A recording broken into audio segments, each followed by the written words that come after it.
What's up, everybody? Welcome back to No Faking Sports. I'm your host, David Kincaid, and it happened.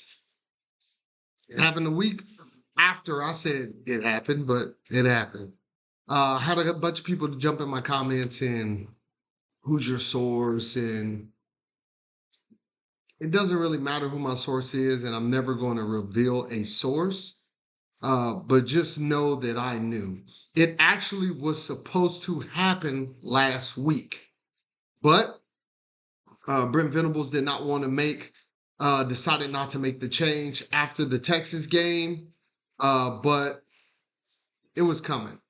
Another abysmal performance by Seth Littrell. I'm not going to even put it on the offense. These are young kids, especially the two quarterbacks that we have, respectively, sophomores and true freshmen. I'm just not going to put it in their hands. This was solely based on Seth Littrell. 2 turnovers in the first 4 plays in which we had not run the ball once. The man is an idiot. He is a complete moron. You have a freshman quarterback, and instead of getting him comfortable, you want to run all this nonsense that you have in your head. Seth Littrell had been fired from North Texas, a school that doesn't have any type of high aspirations. You get fired from North Texas, you get fired from Vanderbilt, you get fired from any of these low-tier New Mexico State, New Mexico, any of these low-tier schools, you have no business being any type of coordinator at the University of Oklahoma. You're just not any good. It just is what it is. He shouldn't be anywhere near coaching. He is not a coach. And people always want to jump and say, do you think you can do better? Who are you? Yes, I told you before. Yes, I can do way better job than what he ever did. Just because I have not coached at the University of Oklahoma does not mean I cannot coach at a high level. But it is what it is. He's gone. Thank God. Because we are at a real sticking point right now in recruiting. We have just gotten to the point to where we could get 5-star defensive recruits on campus. We have just gotten to the point to where, with Lincoln Riley being gone, people want to come play here at the University of Oklahoma. What you have to understand is we're viewed, and I know a lot of Oklahoma students are not going to want to hear this, but we're viewed as Notre Dame. That's who we are. That's how a lot of people see us. We have a head coach that's heavy into his faith, and we win during the regular season. We don't dominate anybody. Even through Lincoln Riley, when he was the head coach, we weren't dominating people. We were outscoring people. And then when it comes to playing in the big game, any type of championship game, whether it was Florida, whether it was LSU, USC, we were getting blown out in the championship game. We have essentially turned into Notre Dame. This is not the Oklahoma Sooners that I want us to be. This is not who I remember as a child being a ball boy in 1985 when my cousin Lydell Carr was the fullback. These are not the teams that I remember under Barry Switzer, under Bob Stoops early in his career. Brent Venables, you have to get this right. I had called for Lincoln Riley to leave because I knew he wasn't going to get fired. I said I wanted Lincoln Riley out 2 years before he left. And everybody said I was crazy. I knew where we were at. I saw the path that we were going down. I was looking at the recruiting. Lincoln Riley wasn't consistently a top 10 recruiting class. So I saw the writing on the wall. And then when he finally left, immediately I called for Brent Venables because I knew that he could bring defense back to this program. But what I didn't know is that he wasn't going to get it right when it came to the offensive coordinator. When he brought in Jeff Levy, I said, okay, I'll give it a chance.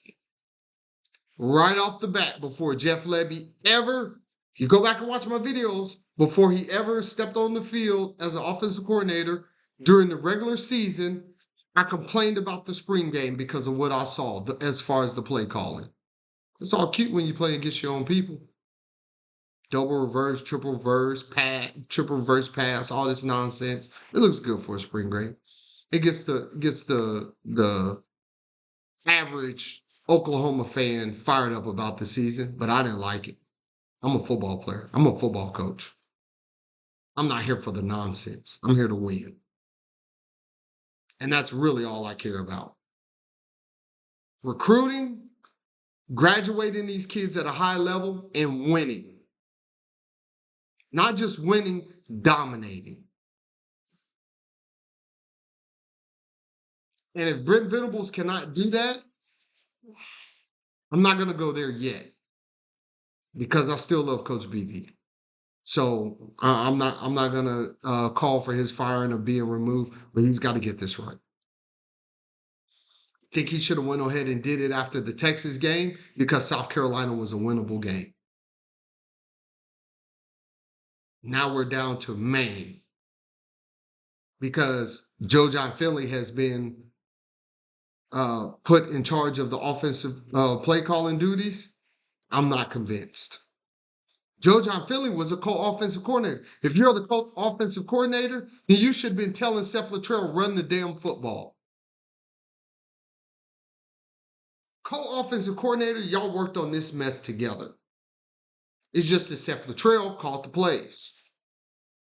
But this game planning was on you as well, John Finley.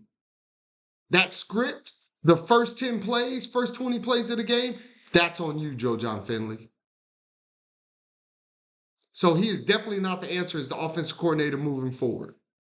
Now, we got some stuff that we need to salvage. We have recruits that got their foot halfway out the door because coaches are in their ear. Are you sure you want to go there? We have future recruits that we're trying to go get. We have players on the roster that we're trying to keep. We got a mess at wide receiver. All our wide receivers are hurt. Most of them guys are going to be coming back next year. So what does that do for the guys that are in the boat now and the recruits coming in? Somebody's going to have to be let go. We can't keep all these wide receivers. There's no way we're going to keep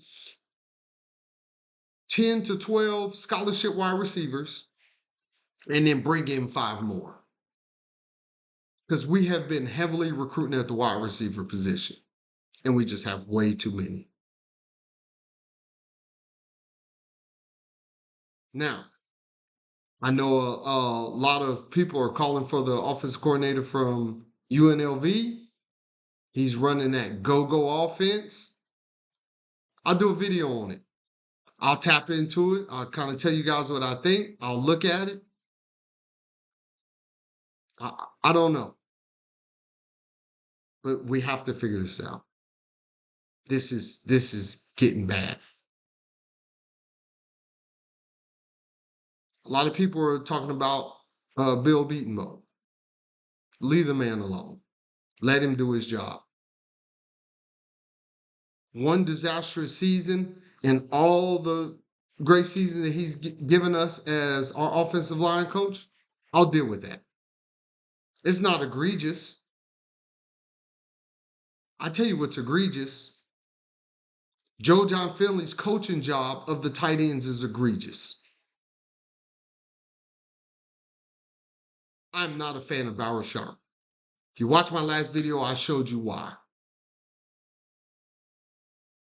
Now, is it his fault that he was put in the position that he was put in to block one of the best defensive linemen in the SEC? No, that's not on him. That's on coaching. But blocking is not just technique, it's a lot of effort as well. And I'm not getting a lot of effort out of Bauer Sharp. So I don't care for him as a player. Because one thing as a player that you can control is effort. You might not have the best technique. You might not be the biggest person, have the best skills. But Rudy gave me effort. And that's what I need out of my football players. As far as Danny Stutzman, guys, that's a football player. He's not here to make you feel good about what he's saying. He's not here to be politically correct. Lord knows I'm not. When I was on that field, I said what was in my heart. As a coach, I didn't curse at my players, but I gave them the real and I didn't care about their feelings. This is football. This is a sport that has been modeled after war. You have a general in Brent Venables.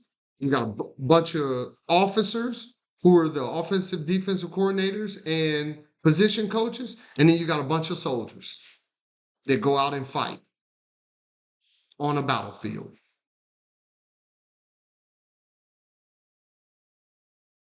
Forget your feelings. That kid came back for his that young man came back for his senior year to make something special happen at this university. He's not happy with the way it's going. These players are not oblivious to this horrible play calling. None of them like this offense. They're not done. They're not just going out here and we just doing what the offense coordinator said. Now, they might not have voiced their opinions to the head coach, but I promise you, when they get amongst themselves, this is terrible. What are we doing? He wants me to do this. They know. So we got to right the ship. We got to get this right. And it just, I'm disgusted, man. I'm disgusted. This is a losing season.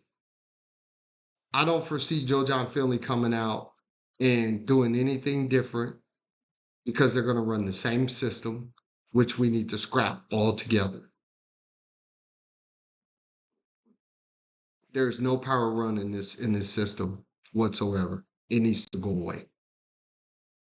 And everybody involved with it needs to go away. If we have a coach on our coaching staff that is pro Jeff Levy's system, they need to go. And Brent Venables, I hope you figure that out before this program goes into the dumpster fire.